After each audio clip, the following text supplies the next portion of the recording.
This show is sponsored by idealworkspace.com, which promotes a healthier way of working through their adjustable standing desk. Check out their latest smart adjustable standing desk at altizen.com, altizen.com.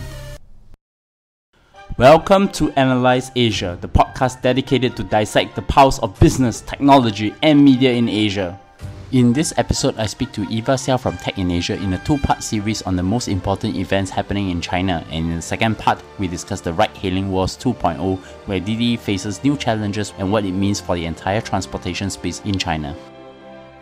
Welcome back. With me, Eva Xiao from Tech in Asia. Since you are here on the show, I wanted to talk to you about China's ride-hailing wars because you wrote a very interesting article in Tech in Asia and I thought it was one of your better pieces.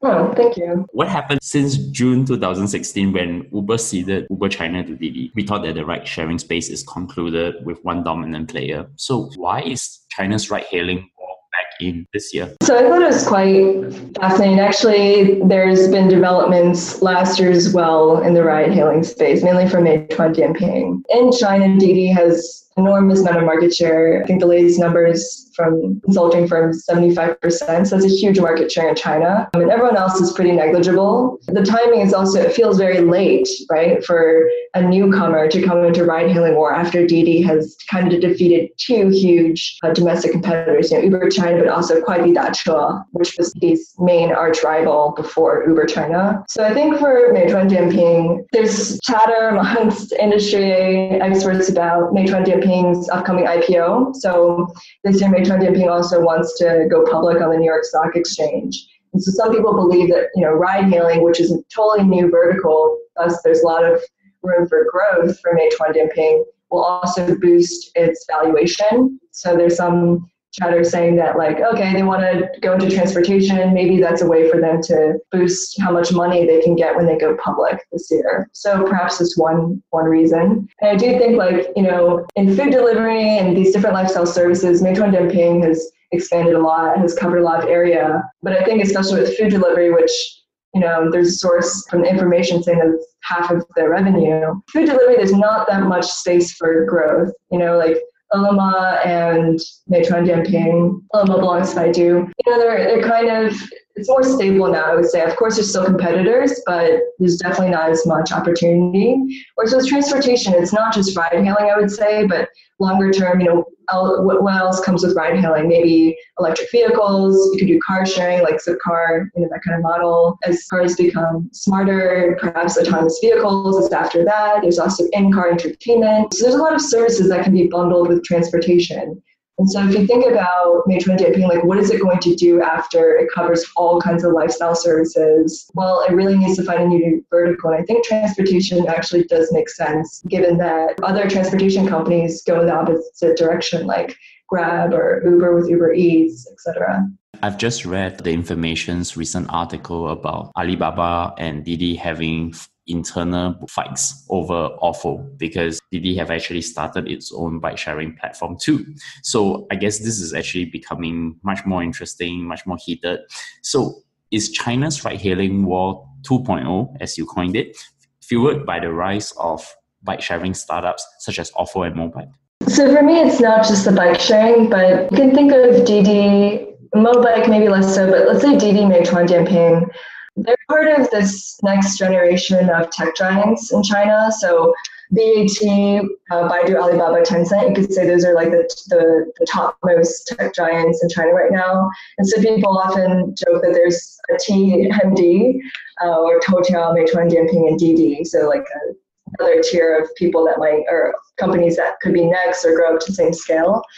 Which means they need to be they cannot just stick to one vertical, Alibaba, Tencent, Baidu, they are not just one vertical companies, right? That's not why they're tech giants. And so I think with transportation, that may be another reason why Meituan-Dianping needs to keep growing, right? Perhaps also in China, if you don't grow, someone else will maybe take market share from you. And then with bike sharing startups, I think it also reflects kind of the maturity of that market or the consolidation. So, last year, one of the big happenings in bike sharing was Glugogo, which was one of the top companies, had a lot of problems with a lot of financial problems. The CEO of the company not being able to pay all of its staff, users not being able to withdraw their deposits. So a lot of problems with cash there. And then so with Ofo and Mobike kind of being one of the last players, not last players standing per se, but definitely the two market leaders. I think for them, it was also a good time to look at other places for growth. They can't just keep going on with bikes, even with global expansion, and expect to keep growing. So then Mobike, starts piloting with car sharing. So you can see, starting from bikes, then they must eye transportation, right, as kind of the next step of the evolution. And with Meituan-Dianping, which wants to be, a public company, one of a big tech giant, then it cannot just be a lifestyle services platform, right? You have to keep growing. So I think all those incentives to grow have really pushed bikes to go into transportation more broadly, and also Meituan-Dianping. But what you said about the competition between, let's say, or the tensions between Didi and Ofo, I think that's kind of a result of that, right? These bike sharing companies, they want to grow, but if they go into transportation, then they're obviously chipping away at Didi's market share. I can understand why Didi wants Ofo and Mobike to merge, because now Didi had a big war chest of $4 billion US, so they can actually consolidate this combined entity into their portfolio at some point. I mean, that's wishful thinking on their part, because there are two leading companies with group of founders and employees who may refuse to have this merger happen, as history would have done for Didi and Kuaidi in the early days. But I found one interesting point that was mentioned here, and I actually verified this with venture capitalists and also people who are involved in the bike sharing space. The bike sharing space is totally destroyed Didi's value for ride hailing over distance of 0 to 3 kilometers. And it seems that the 3 to 5 kilometers is also now starting to be cannibalized by the ride sharing app. Yeah, I think it's interesting to see these small companies at a certain scale, and it's acceptable to partner with them, right? Like Didi and Ofo were allies. Didi obviously, being an investor of Ofo, but then once they grow, then they start to threaten their bigger partners. And I would agree. I think with bike sharing, that makes a lot of sense. That, like for example, in Beijing, maybe I'm a bit extreme in this sense because it's the winter, but I would rather bike some distances even in the cold, because it's just much faster and easier and cheaper than hailing a cab, especially during rush hour, right? So even with carpooling and all this stuff, there is a case to be made for bike sharing over ride hailing, especially with short distances, especially in certain times. I'm sure like during peak rush hour, maybe more people are forced to go on bikes, which means less revenue for Didi. Yeah, and it's quite interesting. And also with Mobike, at first I was wondering why they would go into car sharing, but I think with car sharing, it actually makes more sense than ride hailing, because it's a much more fragmented market in China. So it's an area where they could win in. It brings them into the EV market, gets them into using cars. I mean, it's similar, I guess, with the IoT part, and the fact that they're doing sharing versus this ride-hailing model. So I think for Mobike in the beginning, when I heard about them doing this in Guizhou, it sounded so random, but it makes sense. And obviously, they've created a separate Mobike transportation company, a unit. So I don't think it will stop at car sharing, They'll definitely try to grow that. Otherwise, Mobike can never be a great company if it's just about bikes, right? It has to grow into transportation. Well, they have also incorporated a separate company in case it doesn't work out. They can always sell it back to Didi or Meituan-Dianping at some point, right? That's true. That's a good point. Yeah, I think we all know that Meituan-Dianping is an analogous app to Yelp, Foursquare, Groupon in China. So I think it will warrant one full episode at some point, and it will be great we can have that long conversation on them. But can you just introduce the company and explain why are they involved in this ride-hailing wars? Sure. So Meituan-Dianping originally is two companies, so that's why there's a dash between the two names. Meituan was founded a bit later in 2010 by Wang Xing, who studied electrical engineering at Tsinghua, went abroad briefly to study at University of Delaware before coming back. He's a serial entrepreneur. He and some other people have founded Ren, which is I guess people call it a Facebook copycat.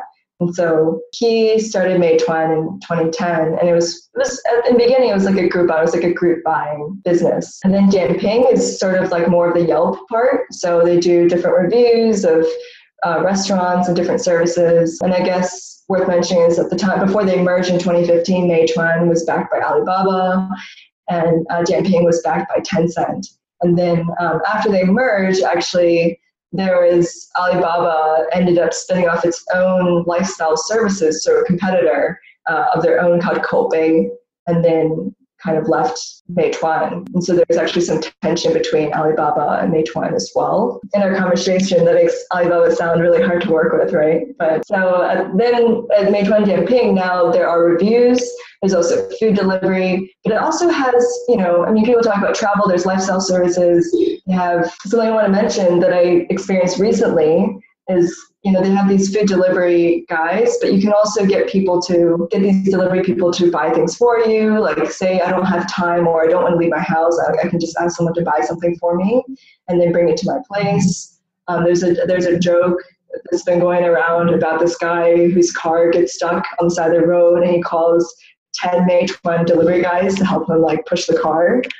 So it, like many things in China, maybe it starts as like a Groupon, Yelp copycat, but then it develops and localizes and then has its own features. So now Meituan-Dianping, one of the spokespeople actually described the company as like a Taobao for services. So like a marketplace for all kinds of different services, whether it's like wedding planning or spas or restaurant delivery.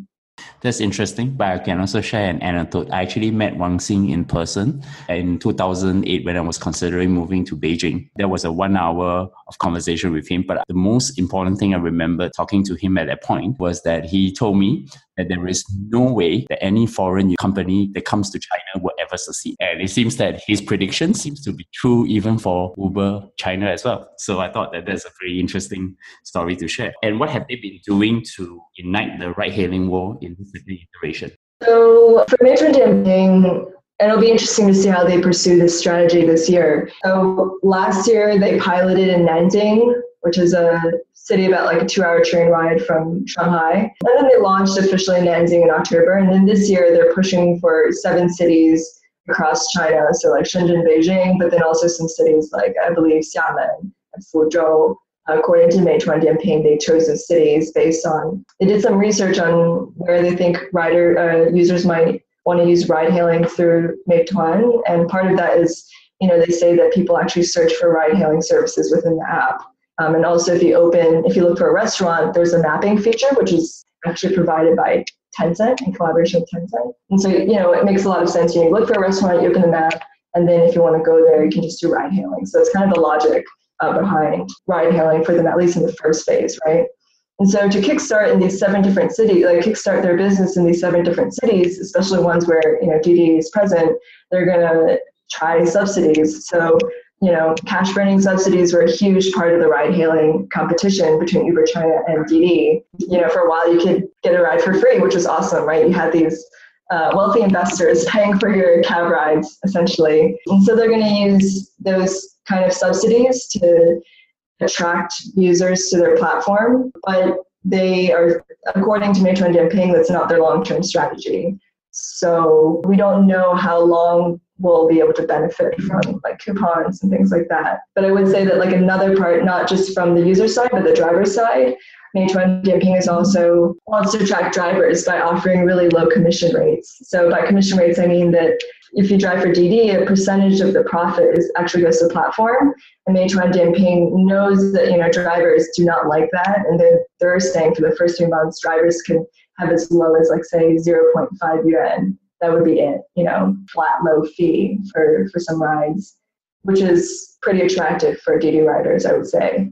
With ride-hailing, you have regulation from government. So what are the key regulatory issues that these ride-hailing companies now face in China? So for Didi and different ride-hailing companies, a lot of the big restrictions come on car licensing, so restricting drivers who are not locals. So in Shanghai, having people who have Shanghai license plates and kind of try to enforce that, which was a big blow to Didi when, in I think 2016, 2017, as they had a lot of drivers who were outsiders from the cities where they were working from. And then when you go into new cities, you also have to have a ride-hailing license. So Meituan-Dianping is actually it's a barrier to their expansion right now. They were supposed to launch in Beijing last week, I believe, and they weren't able to do it on time because of some issue related to permit or regulatory issues. So they have delayed until now. I don't think that they've launched in Beijing. And obviously, Didi at this point not only has it had to deal with it and has dealt with it, it also has a long relationship with local governments.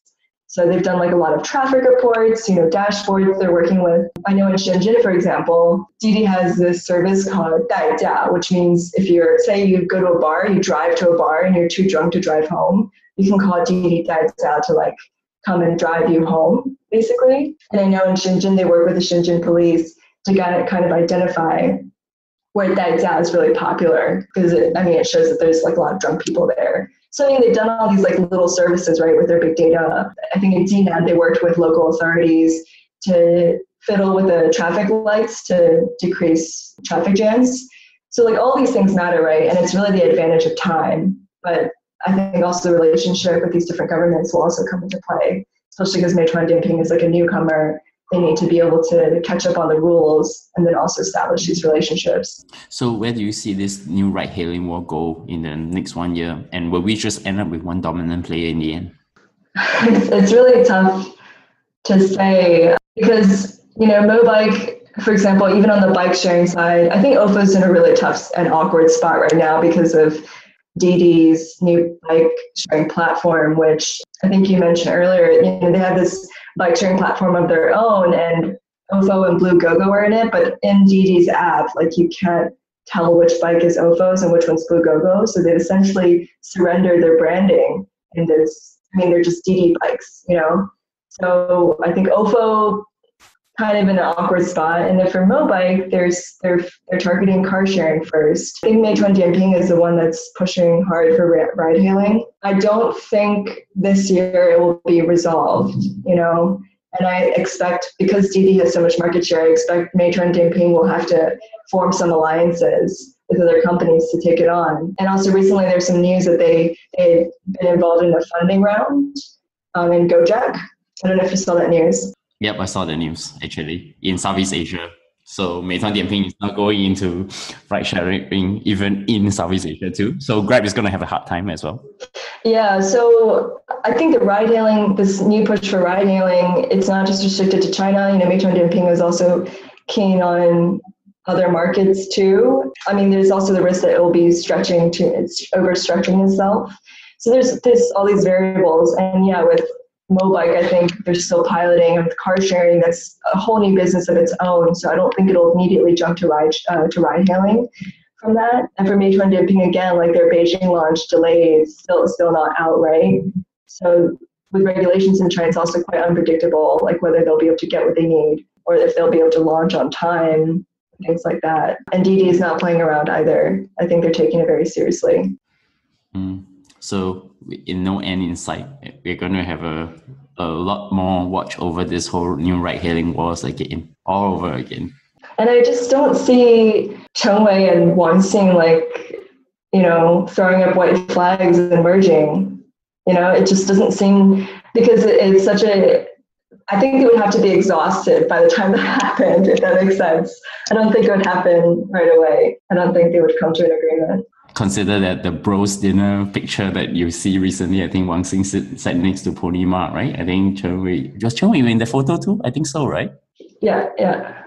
But then that whole thing, like the controversy between Alibaba and Didi as well over Ofo, I think so far, because for a while, like BAT was so strong and Didi or the TMD companies were just coming up. I also assume that as investors, like BAT would be quite strong, would have a lot of influence on their portfolio companies. But I think as the second generation is growing up and they also want their own empires, I think that relationship is being strained as well. So it's interesting to see that. And what will Mobike be? Like maybe Mobike and some other companies in that same valuation, they'll be the third generation. Shai Oster from the information was telling me that Meituan-Dianping's app actually constitute 95% of their traffic. Actually, they rely very little on WeChat. So at some point, even Meituan-Dianping might decide that, Tencent may not be a reliable ally anymore. So like you said, they all need to grow at some point, right?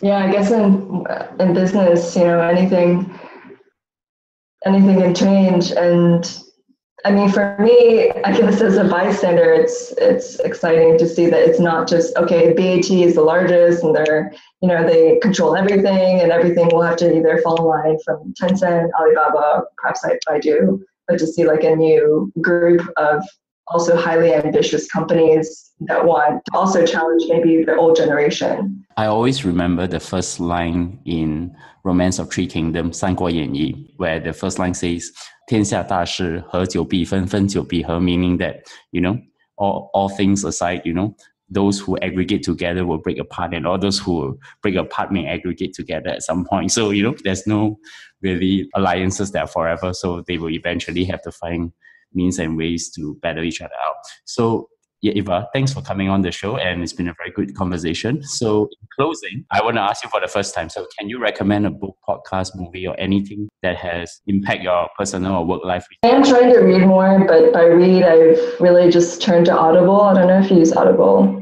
Are you an audiobook person? Sometimes, for some books, yes. Okay, sometimes. So I am not going to recommend. I'm in the middle of Black Swan, but I think so many people have read Black Swan. I'm really quite late to it, so I won't recommend that book. But I am listening to it on Audible right now. But at the end of last year, I finished also quite a long audiobook called Chasing the Scream by Johan Hari. So it's actually about the war on drugs. And I found it really interesting because it just shows kind of the root of like where it came from and how it's spread to different countries outside the US. And one of the things that stuck out to me about the book is they talk about this study where they had a bunch of rats, where they gave some rats cocaine, right? Like one of those studies to show the impact and addiction, and showing that rats that are social, and they called it Rat Park, like they had one setup where rats are like playing together and, they're socializing and being healthy, that those rats actually didn't really get addicted, were not tempted to have cocaine, and kind of associating loneliness with addiction. And I don't know, for me, the book was really enlightening just to show how everything that people think about drugs has been kind of traces back, like where that logic comes from, how it is against science, all these studies have done through it. And now, though, because it's proliferated to all these different countries, it seems that the war of drugs, despite all this evidence of it not being effective, it's going to keep going in other countries, right, in the Philippines, So for me, it was just to look at problems, and even though they've been solved and there's solutions out there, it's still going to proliferate because of, I guess, culture and society. The reason why I even started reading it is a friend recommended to me, but also one of the big issues in the US right now is the opioid crisis, right? I don't know if anyone has heard about that, or people getting addicted to different opioids. So just, I try to take a break from strictly tech or strictly business books when I had a chance, just to learn about other issues that are happening around the world and kind of the root causes of them too. I have a book recommendation. It's called Debt, The First 5,000 Years by David Graeber. And I think this is a very interesting book because it tries to redefine the way you think about money, not in economics, but in an anthropology view. And you think about actually the whole point of all financial institutions, whether it's governments, whether it's banking institutions, is all being controlled by debt. And it really gives me a real new perspective of thinking about money and capital in a different light. So my last question to you then, how do my audience find you? On Twitter, you can find me at Eva WXIAO. And that's actually also my WeChat ID. So you can find me on WeChat as well. On LinkedIn, you can just search Eva Xiao. You can find me at Bernard Leung or BLeungCW on my WeChat account. Of course, you can subscribe to us on iTunes, Stitcher, SoundCloud, Acast, and Google Play in the US market. Tweet to me or give us feedback. And of course, you gave me a 5-star rating on iTunes and of course a star on Overcast. Eva, once again, thank you for coming on the show, and I look forward to speak to you again. Great. Thanks.